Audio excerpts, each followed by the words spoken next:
Así que bueno,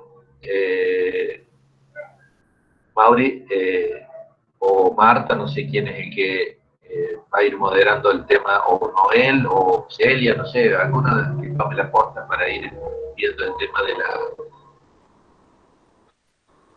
Dale, listo. Vamos manejándolo como el otro día. Tratemos de ser ordenados. Buenos días a todos. De vuelta, los saludo. Eh, Vamos a tratar de que se vayan incorporando el resto de los compañeros. Hay 117 en la reunión. Pero bueno, todos estaban informados del horario de la consulta, así que me imagino que se van a ir sumando. No sé si se escucha bien ahí, pero la idea es como el otro día, darle lugar primero a las consultas que puedan haberse volcado en Evelia, en el foro, y después de eso pasar al chat y aquellos que quieran ir pidiendo la palabra lo solicitan, abren el micrófono y hacen la pregunta de manera oral para que haya un intercambio más dinámico. Bueno, vamos a leer la única pregunta que hay en foro, que es del compañero Arce, Franco, que fue realizada anoche, hoy a la madrugada, 2:52. Se ve que se quedó el loco pensando en el teórico. La leo. Hola, profe, con respecto al examen del sistema respiratorio, ¿cómo diferenciamos la sangre que observamos en una rinorragia de una hemóptisis? Bien. Bueno, ¿quiere responderla alguien o ya nomás sigo con la respuesta? Eh, Dale vos nomás. bueno, es una buena pregunta, Franco, pero la premisa también tiene que ver con la definición. Acuérdate que rinorragia es la presencia de una hemorragia de forma violenta a partir de la cavidad nasal, ¿sí? En chorro, ¿sí? Por eso es rinorragia, ¿sí? Generalmente se presenta de forma aguda y tiene como un principio violento y luego culmina a partir de que entran en juego los mecanismos de la coagulación, ¿sí? Muchas veces puede deberse a la ruptura de costras, de alguna ulceración de una neoplasia que pudiera llegar a estar, algún estornudo violento por parte del animal por la dificultad para respirar, que ocasiona la hemorragia de forma rápida y de presentación aguda. La rinorragia puede ser uni o bilateral, dependiendo del origen del lugar, ¿sí? Si es bilateral, lo que vamos a creer es que anatómicamente el origen de esa hemorragia está a caudal de las coanas. Recordemos que las coanas son los orificios a partir de los cuales la cavidad nasal se comunica con la faringe. Entonces, podemos sospechar del origen de la hemorragia, si es bilateral, como que se origina a caudal de las coanas, ¿sí? Por otro lado, la hemóptisis, como lo definíamos en el teórico, es la presencia de sangre a partir de la nariz proveniente de las vías respiratorias más profundas, llámese parénquima pulmonar, llámese grandes bronquios o tráquea. Por ende, va a venir acompañada muchas veces esa descarga de una expectoración, ¿sí? Y la característica no es tan voluminosa y es de coloración bien roja, brillante, haciéndonos pensar o evocando en nuestro pensamiento la, la característica oxigenada de la sangre y muchas veces con presencia de espuma, ¿sí? En mayor o menor medida dependiendo de la parte del pulmón que se ve afectada. ¿Sí? Si es de tráquea y de grandes bronquios van a ser burbujas más grandes, si es de netamente parenquimatosa van a ser más chicas. Y una de las patologías que dimos de ejemplo de que pueden llegar a cursar con esta hemóptisis es un cuadro de edema pulmonar. Bien, no sé, Franco, si medianamente se te evacúa la duda, si no, abrí el micro y lo charlamos.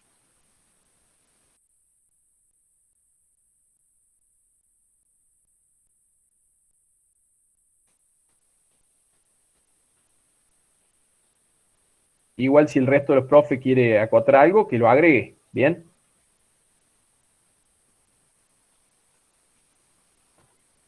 Creo que estuvo muy claro, no sé si está el alumno, si le quedó claro al alumno.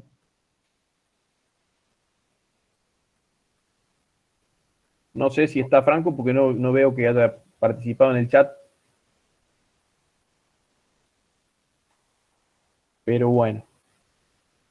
No, ¿querés que sigamos con el chat ahora? Porque Evelia era esa sola la consulta. Dale, no sé si primero quieren aclarar lo de los métodos de volteo. Bueno, Eh, perfecto. dale. Bueno, eso tiene que ver con un error que cometimos en el subtítulo, digamos, de la imagen en la guía. Están invertidos, donde dice método alemán o de Rueff, en realidad es el método italiano y viceversa, donde dice método italiano es el método de Rueff. Si ustedes van al libro, van a ver en la página 60, ¿sí? Los métodos de sujeción y volteo, van a ver el esquema correcto. Eh, y bueno, era para que lo tuvieran en claro, porque probablemente muchos lo hayan visto en la guía y les ha surgido la duda, ¿sí?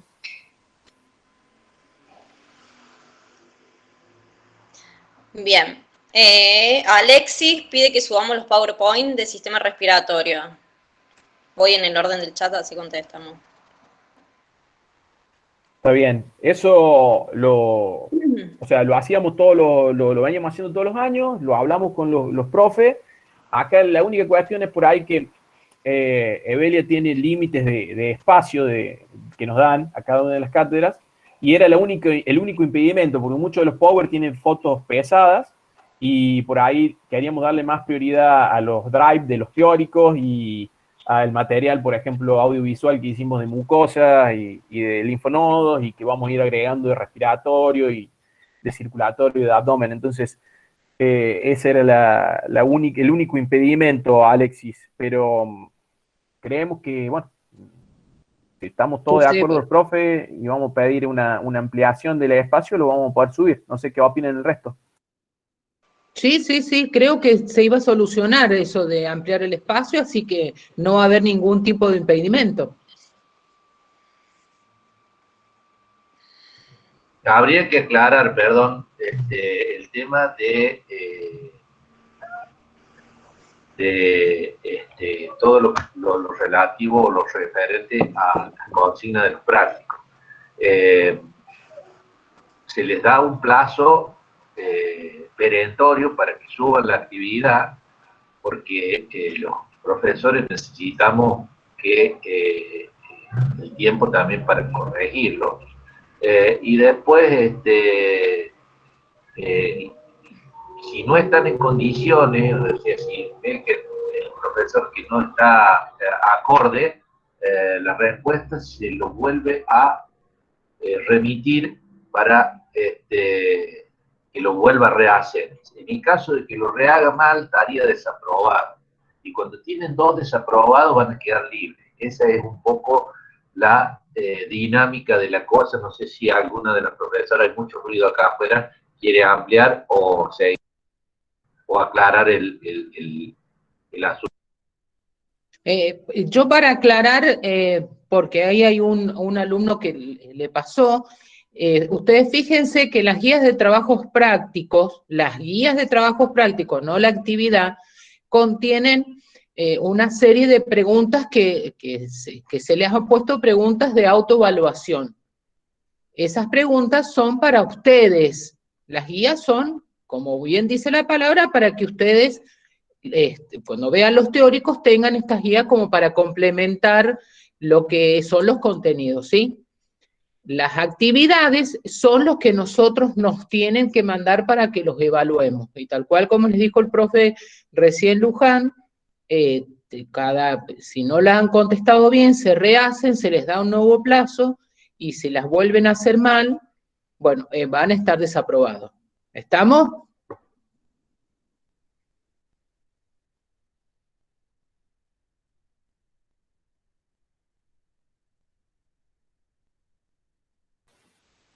Bueno, no, ¿querés seguir? Me parece que hay poco para leer ahí, pero bueno, de última, que se vaya fluyendo. Bien. Lucas Díaz. Dice, no puedo distinguir bien la diferencia entre taquifigmia y taquicardia. Esto lo vamos a ver más en la exploración del aparato circulatorio. A lo mejor lo han nombrado, pero bueno. La taquifigmia es el aumento en la frecuencia del pulso arterial, ¿sí? Del pulso. La taquicardia es un aumento de la frecuencia cardíaca, ¿sí? En los latidos que late el corazón por minuto. No siempre, o sea, lo ideal es que concuerden, ¿sí? Tener la misma frecuencia en el pulso que la frecuencia cardíaca. Pero hay situaciones en las que hay ciertas arritmias o diferentes patologías en las que no concuerda. Por eso siempre hay que tomar las dos, la frecuencia del pulso y la frecuencia cardíaca.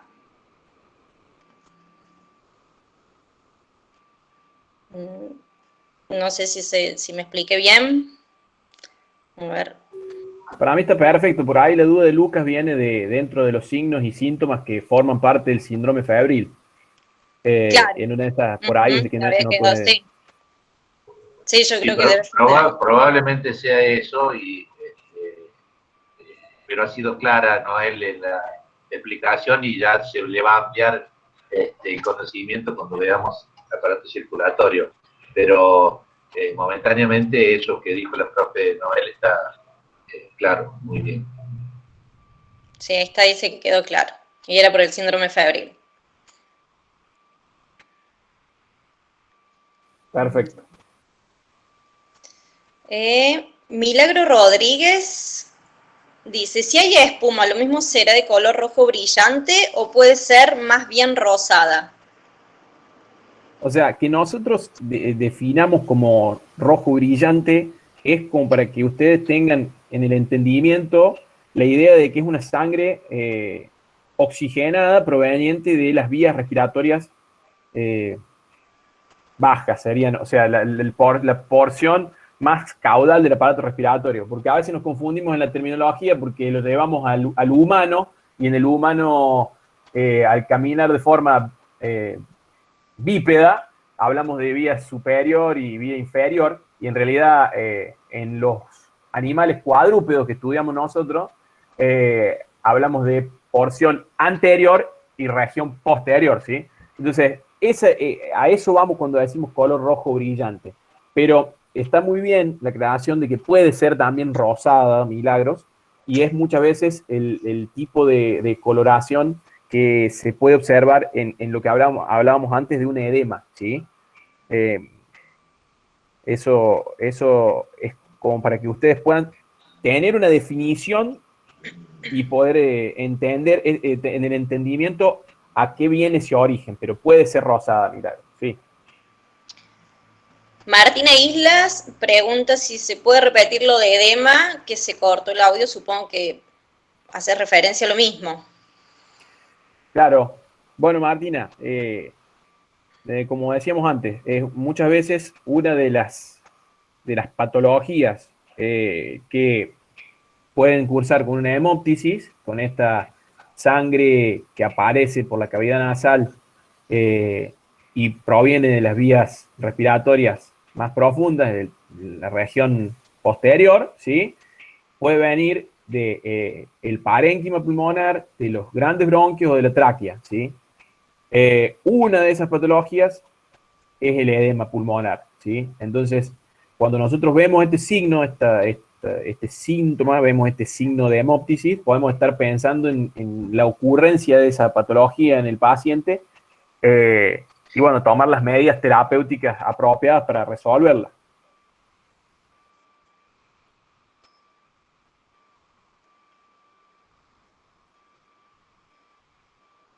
No sé, Noé, si querés agregar algo.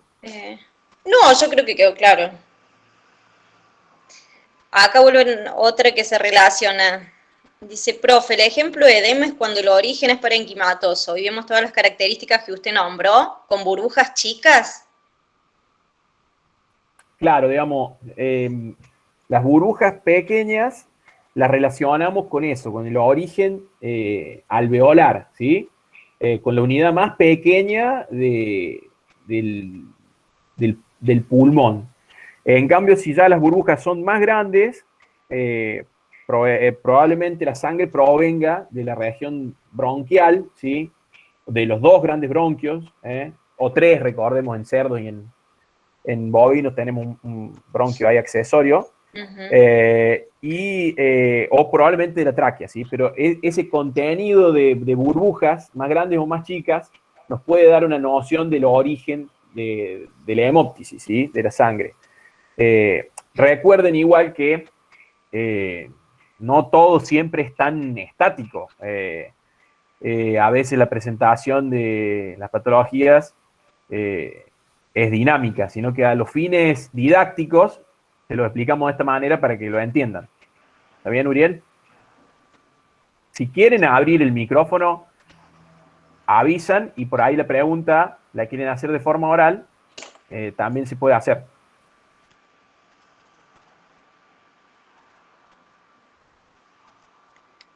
Bien, Uriel después también pregunta, cuando habla de la región nasal y nombra el fundus, ¿este forma parte? Ah, ahí está Uriel. No, porque se me activó el micrófono, pero sí, son esas dos preguntitas que siguen.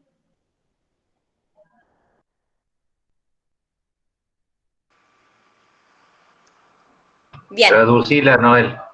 Sí.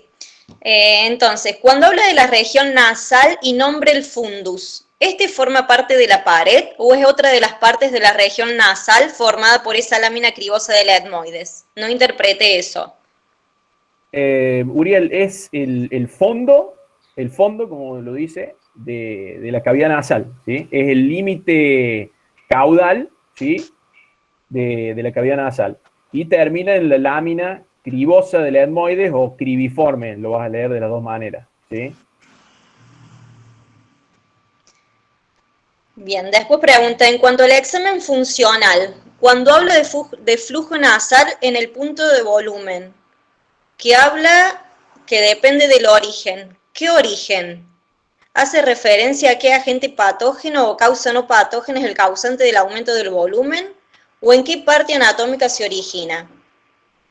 Uriel, ¿querés abrir el micro y hacerle pregunta de forma oral? Porque no está muy clara. Sí, me parece mejor. Yo le entendí a Uriel, ¿puedo contestarle? Dale, Celia, dale, por favor, dale. Perfecto, Bueno, Celia. sí, Uriel se refiere al flujo nasal que aparece cuando depende de qué origen. El flujo que sale por nariz puede depender de qué región anatómica se refiere. Puede provenir de la nariz propiamente dicha, que es el área que te indicó recién el profe, o puede provenir de los senos paranasales, o también si fuera un equino podría provenir de las bolsas guturales, o en su defecto ya provenir de regiones más profundas como el aparato respiratorio, región posterior o profunda. Esos son los distintos orígenes anatómicos de lo cual puede salir por nariz un flujo, ¿sí? Después tenés ciertas formas de comprobar. Como decíamos o lo explicó Mauricio en el teórico, si proviene de las bolsas guturales, vos podés comprimir, hacer la maniobra de una compresión con una palpación-presión en las bolsas y observar si aumenta el volumen en la región nasal. Si sucede es porque el flujo está en las bolsas. La otra es si proviene de los senos paranasales. Ese sería un poquito más difícil porque nos va a confundir si es propio de la región nasal también. Es como que ahí vamos a tener que recurrir a nuestra inspección y nuestra evaluación como clínico para determinar si es de parte nasal o de los senos paranasales, que ahí cuando vos haces descender la cabeza del animal hacia el suelo, es como que aumenta el flujo.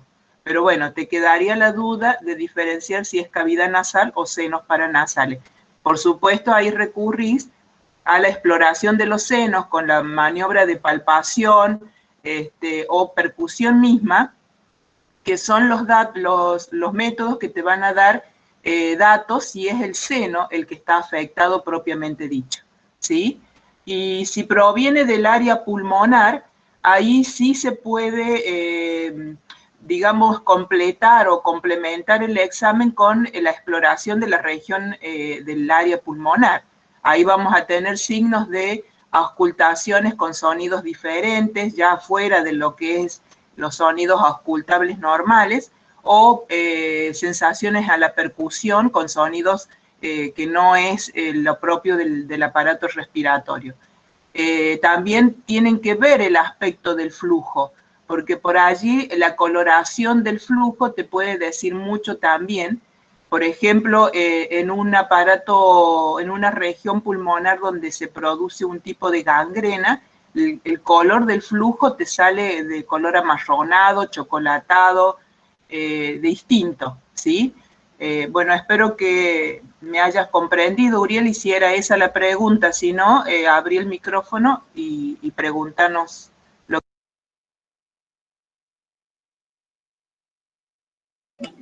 Sí, profe, a eso me refería. No tenía, o sea, no tenía claro si era hacía referencia con origen a la parte anatómica o a qué agente patológico, qué agente patológico causaba el aumento del flujo. Pero quedó claro, gracias. Perfecto, Uriel. Activa el micro, ¿no? Porque si no, no te va a escuchar nadie. De terror. Che, Nicolás López dice, no me quedó claro la diferencia entre rales y ronquidos. Ambos ruidos son patológicos, pero ¿provienen ambos de los bronquiolos? Ahora le contesto, Noel. En realidad, la clasificación de los sonidos patológicos en el pulmón pueden variar de acuerdo digamos, a quién... hay muchas nomenclaturas en los sonidos patológicos, pero para que te des una idea, los rales son sonidos que vibran, son sonidos ásperos que vos sentís como, por ejemplo, cuando queda un poquito de agua en la manguera de regar y soplás en la manguera y empieza a cursar esa agua haciendo un sonido vibratorio, básicamente. Esos serían los rales. Esos rales, si se ubican en grandes bronquios, como por ejemplo la tráquea misma o los dos bronquios principales, cuando pasa el aire hace una sensación vibratoria que llega a sentirse como un ronquido. Ahora, si el RAL se ubica o la patología o el problema se ubica en un pequeño bronquio, en un bronquíolo, la luz del bronquio se va a estenosar tanto que en vez de vibrar te va a producir un silbido, que se denominan sibilancias. En realidad el RAL es como un sonido vibratorio, cuando vos haces circular el aire y la pared, ya sea o porque estuvo inflamada, se empieza a bandeletear, por decir de alguna forma, o si existiera moco adentro de esos conductos, esa presencia de exudado empieza digamos, a avanzar, a circular y se va como rompiendo en el camino. Esa sería la sensación de un RAL. Los RALes toman distintos nombres de acuerdo a la ubicación anatómica en que se ubiquen. Como te dije, si están en los grandes bronquios son ronquidos, si están en los medianos bronquios son rales, si están en los pequeños bronquíolos se denominan sibilancias o silbidos, y si llegan hasta el alveolo, podés tener RAL crepitante cuando es alveolar, el problema, y subcrepitante cuando están en bronquios de mediano calibre hasta, digamos, hasta llegar al alveolar, por decir, mezclado entre los dos. Esos serían los rales. Y la semejanza que podés obtener, bueno, ahí les mandé unos audios con los sonidos para que ustedes los puedan escuchar en la compu y tener más o menos una sonoridad similar a lo que se podría llegar a escuchar y se puede, digamos, ejemplificar con eso que les dije. Cuando queda un poquito de agua en la manguera y ustedes soplan la manguera, ese borboteo o ese romper de líquido que hace dentro de la manguera, eso sería un sonido de RAL. Sí, lo que dice la profesora Celia con respecto a los sonidos están subidos en la parte de materiales, en la parte de videos, en Evelia, están los ruidos respiratorios normales y los ruidos respiratorios anormales. Eso lo pueden bajar desde la plataforma virtual.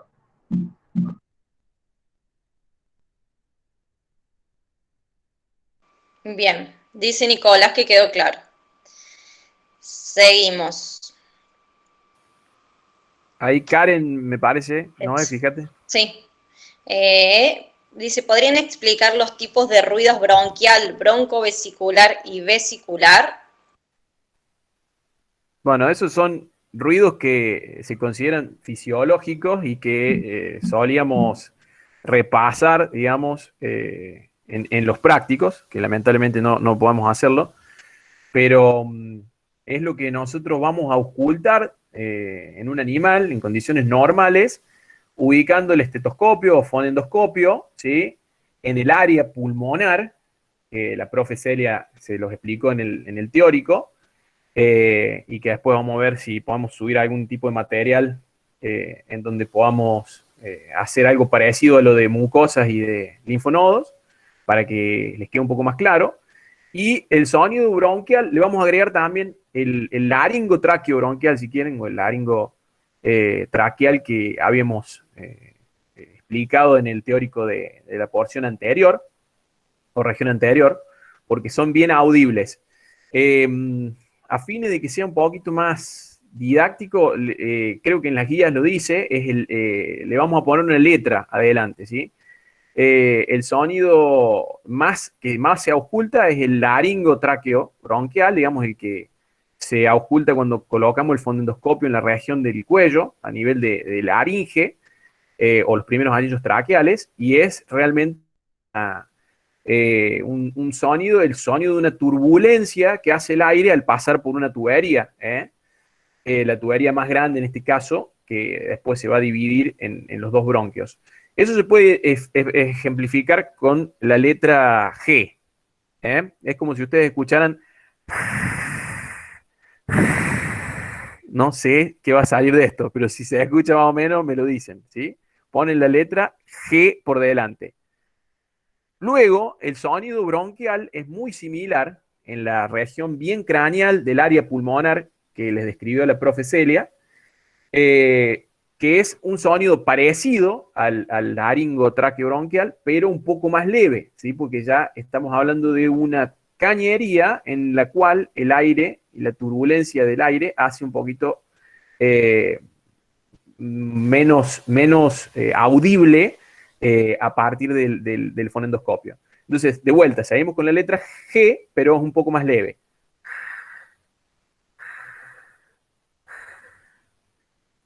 Me da risa esto, pero bueno. El broncovesicular es el sonido que podemos ocultar en el medio del área pulmonar. Es un sonido de transición en donde ya la G empieza a sonar más como una F o como una B, si quieren, ¿sí? Entonces es un sonido que se va perdiendo en el parénquima, deja de ser ya propio de una tubería más grande y pasa a ser un sonido más netamente alveolar y parenquimatoso. Podemos poner la letra F o B.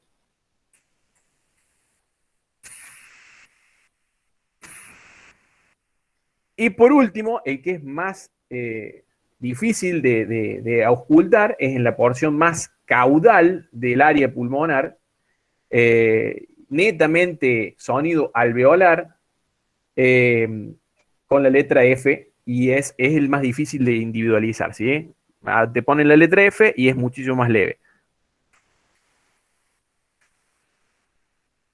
Bueno, culminada esta actuación, me imagino que espero que le haya sido útil, pero bueno, esa es más o menos la descripción de los sonidos fisiológicos normales, por lo que estaba preguntando la compañera Karen.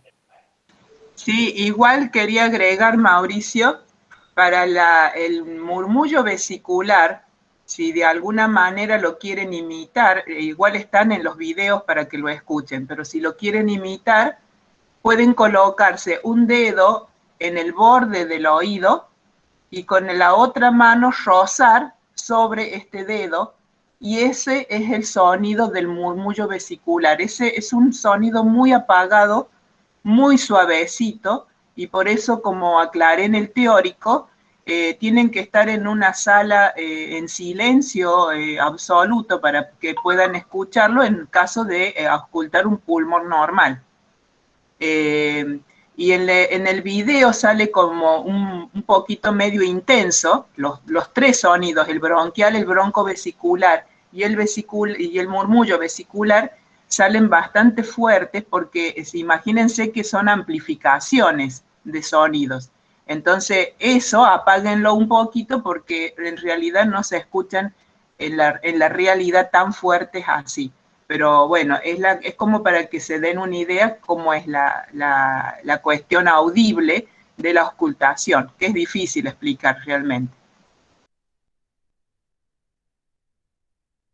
Bien, quedó claro y a los chicos les gustó la explicación. Así que quedó.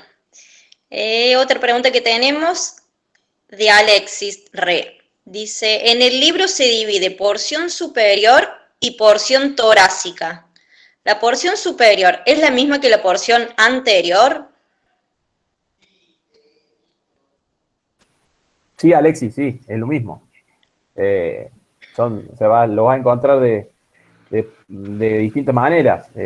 Porción extratorácica, porción intratorácica, porción superior, porción por región posterior, es lo mismo. Porción anterior que superior es lo mismo. Es como te decía recién, que hace referencia a veces a la anatomía humana cuando hablamos de superior, porque bueno, el humano camina sobre las piernas y hablamos de algo superior y algo inferior, pero en realidad en los animales que estudiamos nosotros, si los vemos desde un costado, en realidad es una región anterior y otra posterior, ¿sí?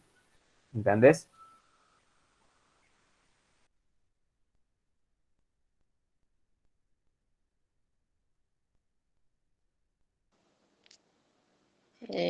Bueno, supongo que quedó claro. No contesta, pero...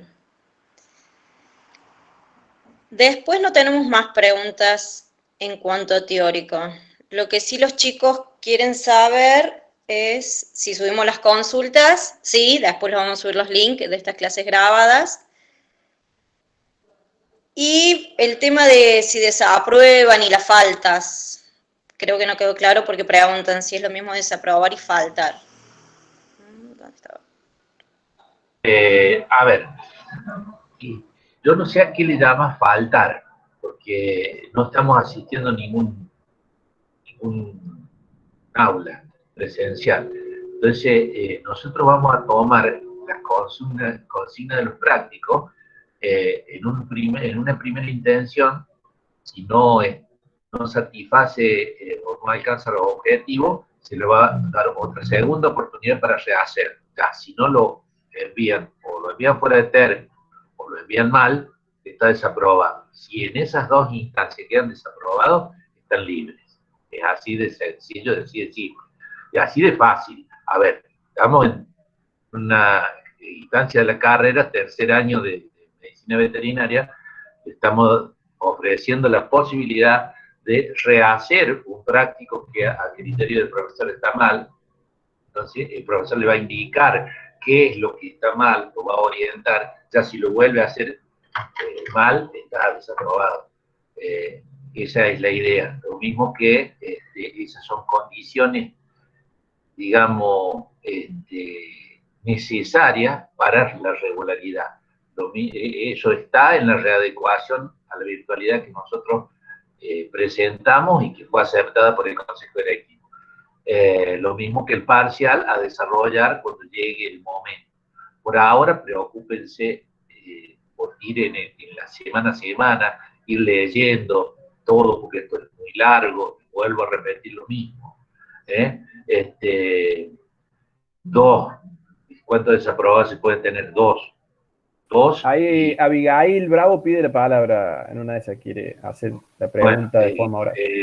Después que termine de hablar, le damos la palabra a Abigail. Perfecto.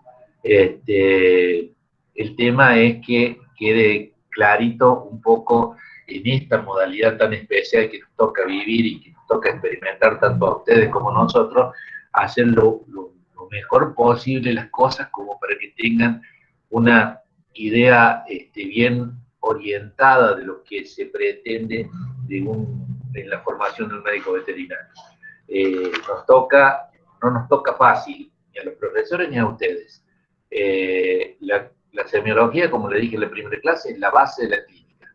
Es decir, que si no tenemos unos cimientos sólidos, cuando vamos a hacer clínica vamos a hacer agua. Entonces, nosotros, nuestra misión es enseñarle la semiología con un cimiento sólido, como bien materia básica del departamento de clínica. Así que bueno, eso nos debería preocupar mucho más que si son 2 o más desaprobados. Nosotros les vamos a dar todas las posibilidades como para que tengan la materia, el acceso a la regularidad.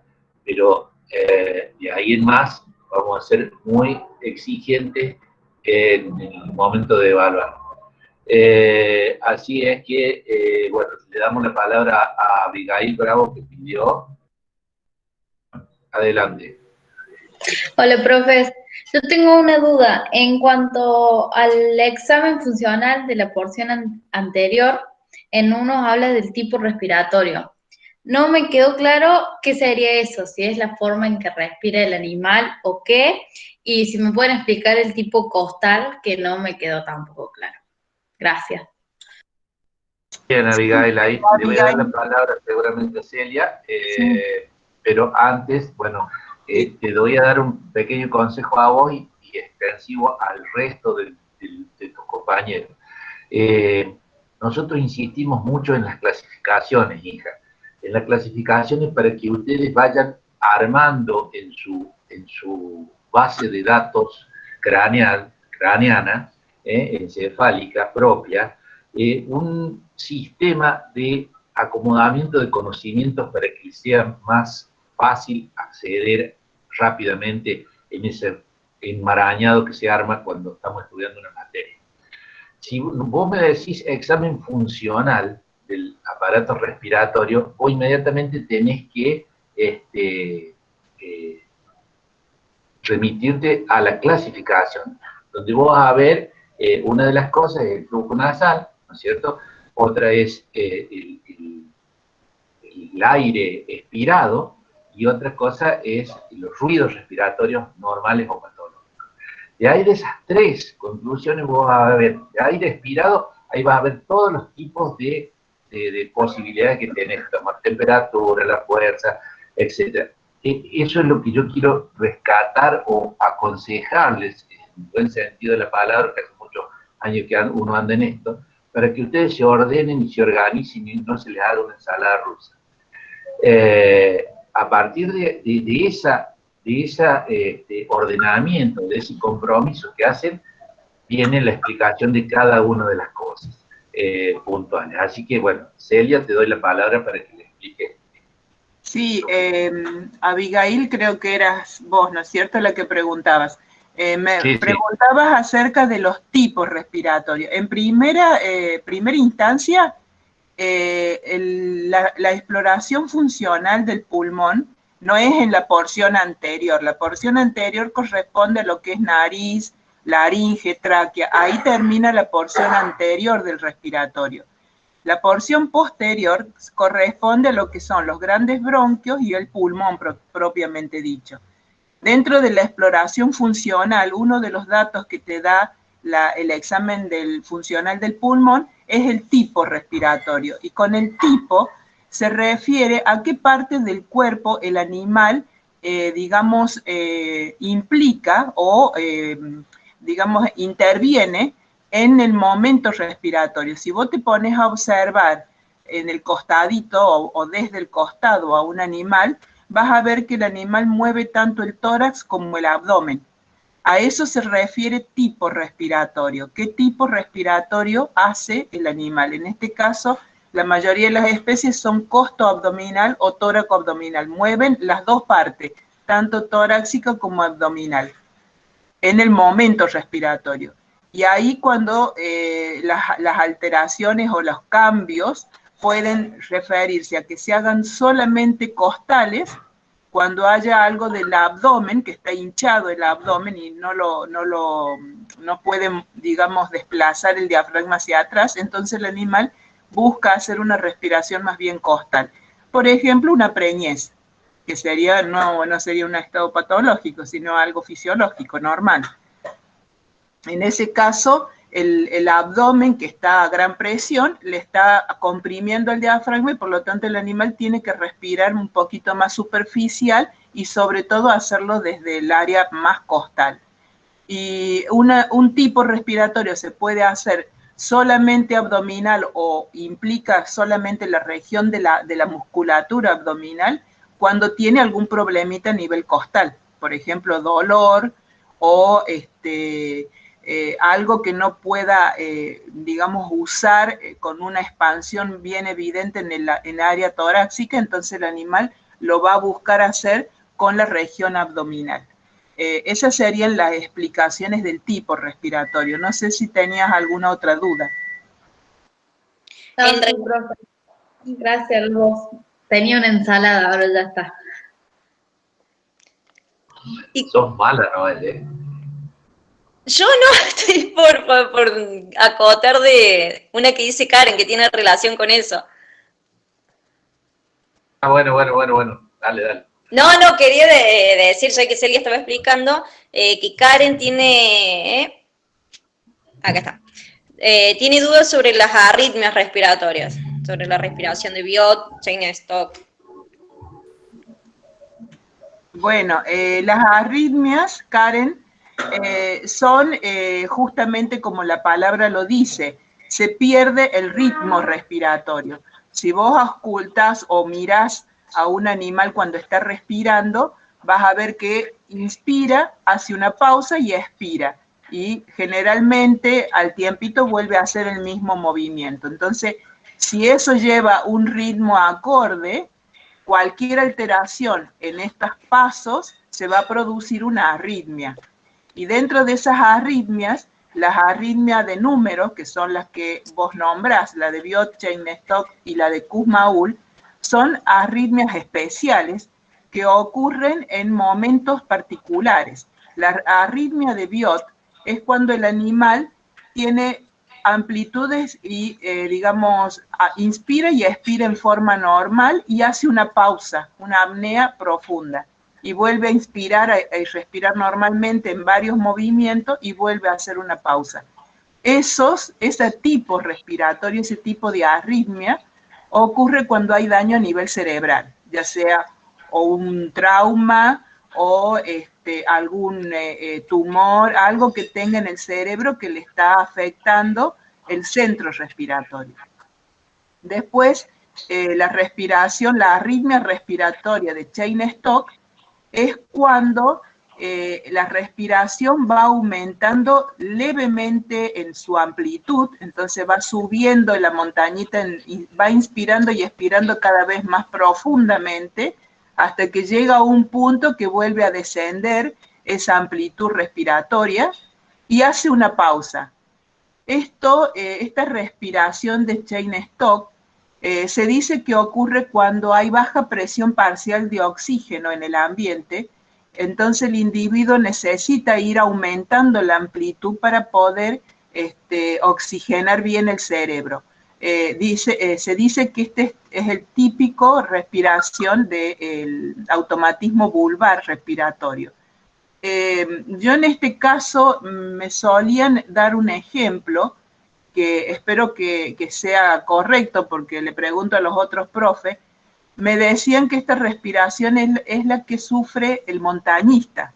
A medida que va ascendiendo a una montaña, la presión parcial de oxígeno va disminuyendo, por lo tanto el individuo, la persona, tiene que ir respirando cada vez aumentando las amplitudes respiratorias y de vez en cuando se venía una pausa. Ese sería... Claro, Celia, claro, perfecto, el ejemplo típico porque Sí, es sí. el de la encefalitis, digamos, Claro, claro. que es el edema que empieza a producirse en el montañista. Está En el perfecto. montañista, exacto. Esa es la de Cheyne-Stokes. Y luego quedaría la de Kussmaul, que es cuando el individuo hace una inspiración, apnea, expiración, apnea, inspiración, apnea, y eso sucede en los últimos estadios digamos, de vida del animal cuando tiene un coma diabético o un coma urémico. Esas serían las 3 arritmias respiratorias.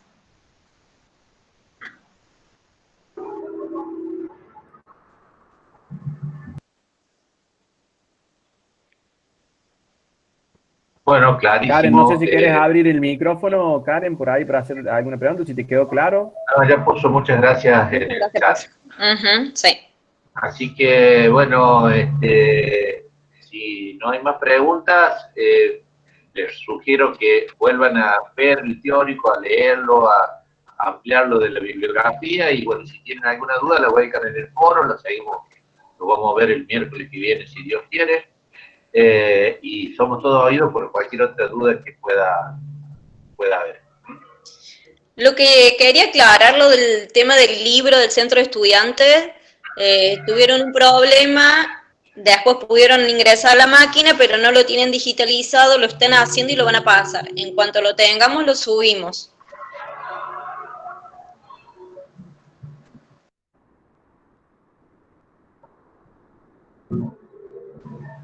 Y en cuanto a cambios en el cronograma, ya terminamos de definir unas cosas y se lo subimos.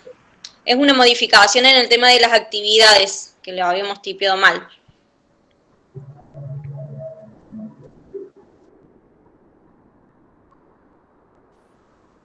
Hay una pregunta ahí de Lucas Díaz, Noé, fíjate. Sí, profe, una pregunta que no sé si tiene que ver. Pero ¿por qué en un trauma el animal presenta como abdomen rígido? A ver, ¿por qué en un trauma el animal presenta como abdomen rígido? ¿Y se escucharía en la ocultación de esa zona? Lucas, ¿querés abrir el micrófono? ¿Está Lucas? Que abra el micrófono. Sí, profe, acá estoy. Ahí está.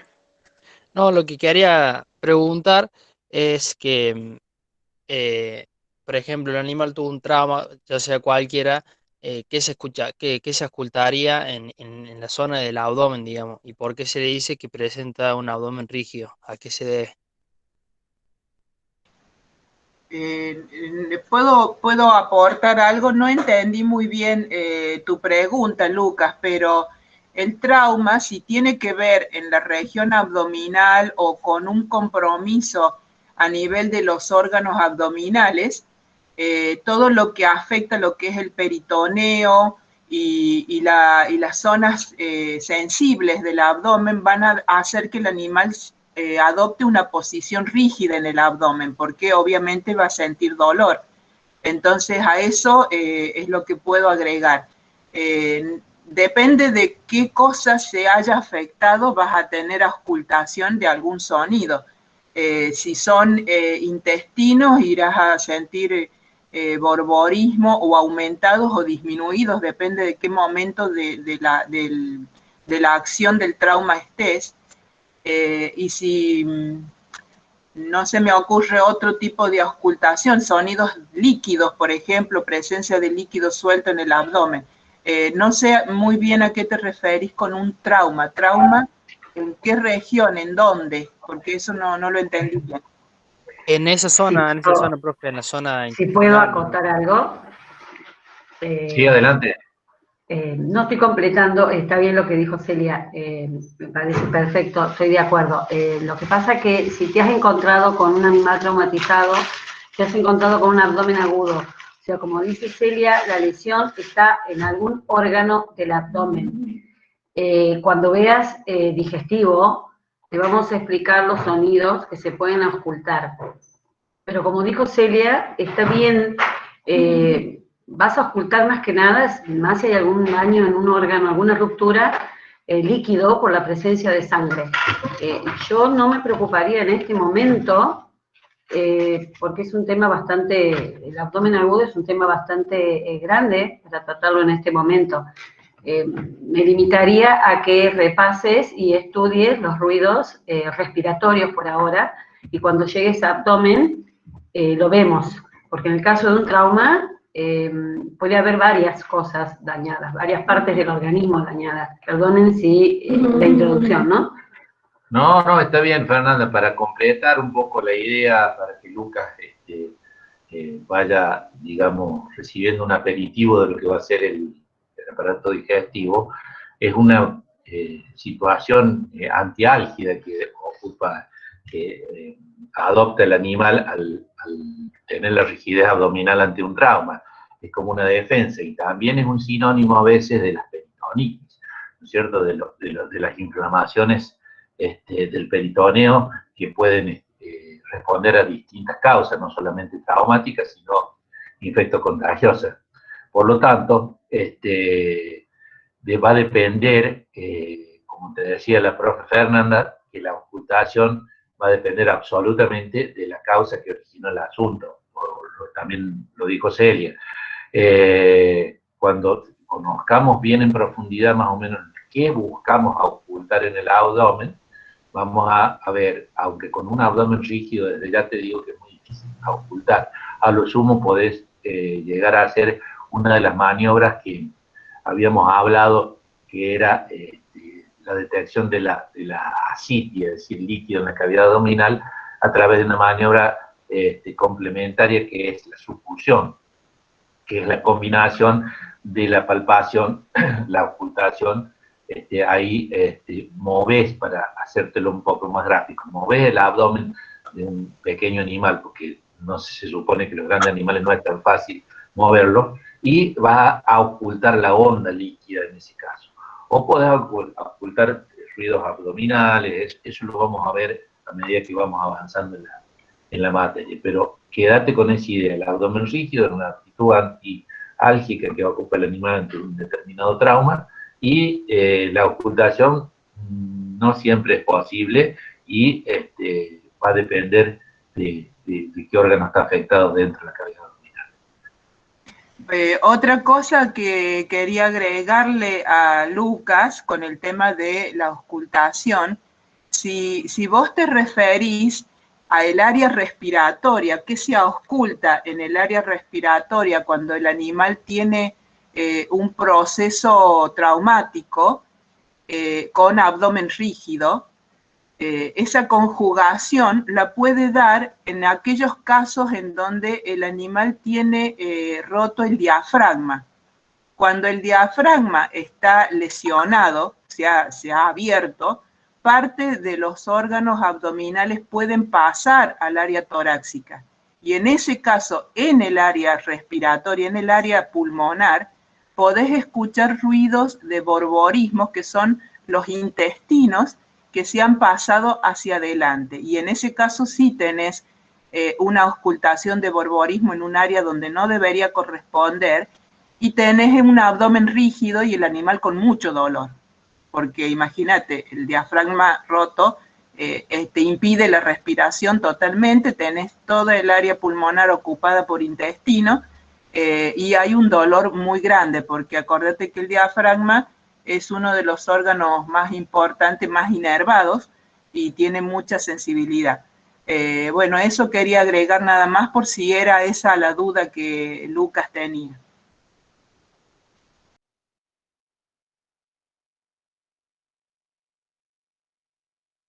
Perfecto, Lucas, no sé si estás satisfecho con las devoluciones.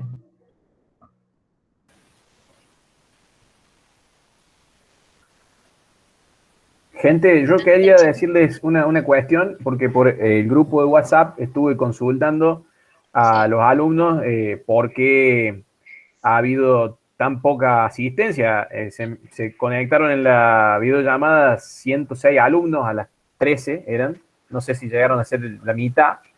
Y bueno, quiero a todos los que están presentes ahora que le transmitan a los compañeros que por más que no hayan llegado La mayor parte de todos los compañeros me dicen de que es porque no llegaron a ver el material, porque no pudieron escuchar los teóricos, porque no pudieron terminar con las actividades.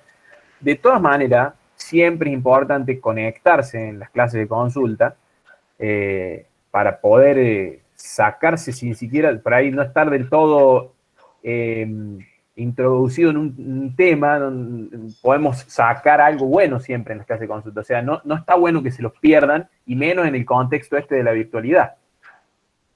Es un consejo que les doy, porque siempre en las clases de consulta algo bueno se saca. Perfecto, Mauri. Además, déjame que agregue que los teóricos, al estar grabados, pueden acceder a cualquier hora, pueden repasarlo a cualquier hora. Me parece que eso es una comodidad que no tenemos en la presencialidad. A tal punto es esto factible de que probablemente en la presencialidad esta modalidad siga adoptándose, probablemente.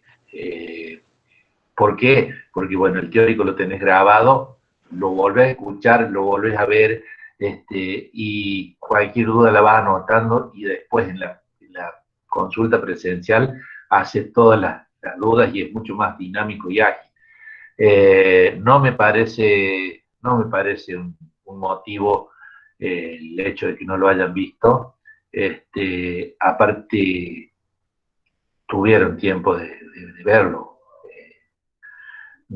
En cualquier horario vos lo podés acomodar. Pero bueno, vamos a ir transitando esta etapa, no vamos a retar como hace el cura en la misa, los que van a misa, no vamos a agarrarlo con gente que está ahora en este momento, simplemente, como dice Mauricio, que le transmita a sus compañeros la importancia de estar en estas clases, porque, bueno, para nosotros también significa un esfuerzo extra estar aquí, y no nos gusta de que nos ignoren. Así es para que, nada bueno, para nada la idea es retarlo, ¿eh? Son grandes ya, ustedes saben lo que hacen, y es solamente el hecho de que puedan aprovecharlo. Pero, les repito, no es el ánimo ni ninguno de los profes retarlos, no es tampoco la idea nunca de la cátedra. no, por supuesto, te queda más que claro eso, así que, bueno, a disposición, chicos, si hay alguna otra pregunta ahora, y si no, lo vuelven a ver al teórico y vuelven a tirar alguna de las preguntas en el foro. Recuerden siempre que nosotros jamás nos vamos a mofar, nos vamos a burlar de alguna duda que puedan tener, que por más tonta que parezca, porque es la duda de ustedes. Entonces, no se rehúsen a preguntar, por más tonta que les parezca o por más elemental que les parezca. Así es que la tiran en el foro, la vuelcan en la clase de consulta, como sea, pero, y más en esta modalidad, que van a haber muchas dudas, seguramente hay muchas dudas y surgirán muchísimas dudas. Así que, bueno, nos quedamos, si no hay más preguntas, nos quedamos 5 minutitos. Le contesto una pregunta a Erika Caporalini, que dice, con respecto a lo del diafragma que yo recién mencioné, la ruptura del diafragma, Erika, se puede producir cuando un animal, por ejemplo, es atropellado por un auto y sale aparentemente ileso desde afuera, la piel y el cuerpo pueden estar perfectas, pero puede haber tenido por dentro una ruptura del diafragma. Eso se observan en los signos que después demuestra el animal por la falta de respiración, la disnea. El neumotórax puede producirse cuando hay, por ejemplo, una fractura de costilla, y esa fractura de costilla perforó la pleura. Y en ese caso, la presión negativa que tiene que tener la pleura se va, digamos, invirtiendo, porque empieza a entrar aire, y ahí sí también compromete al pulmón con una disnea también particular. Pero son dos situaciones que pueden estar o juntas o no. Por allí un traumatismo de auto o de un golpe puede provocarte la fractura costal y el diafragma, o no, pueden estar solamente una sin estar la otra. Y Muy siguiendo bien. ahí con las respuestas, Martina Islas pregunta con respecto a la región intermandibular, ¿es parte de la porción anterior o es otra región? Sí, es parte de la porción anterior, región extratorácica, como quieran definirla, y comprende, digamos, a la revisación de laringe y bolsas guturales en los équidos, ¿verdad? Que recordemos que es la especie que tiene esas estructuras anatómicas. Pero sí, Martina, tiene que ver con la región anterior, como estás preguntando vos, o porción anterior. Gracias, profe. De nada.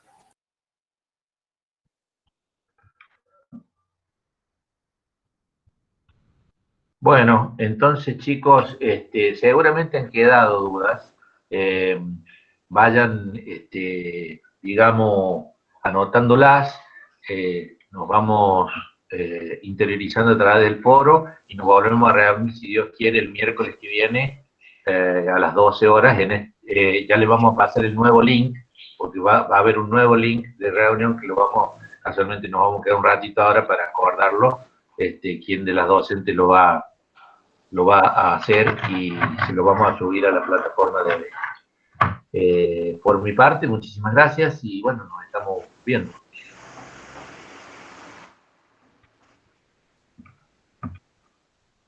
Chao, chicos. Que les vaya bien. Chao, Chao, chicos, hasta la chicos, semana que suerte. viene. Gracias, profe. Hasta la próxima, que anden bien. Usen el foro, chicos, aprovechen el foro, ¿sí? Acuérdense, es una buena herramienta. Vamos desconectándonos, y bueno, yo voy a cancelar la grabación, así nos quedamos un ratito juntos.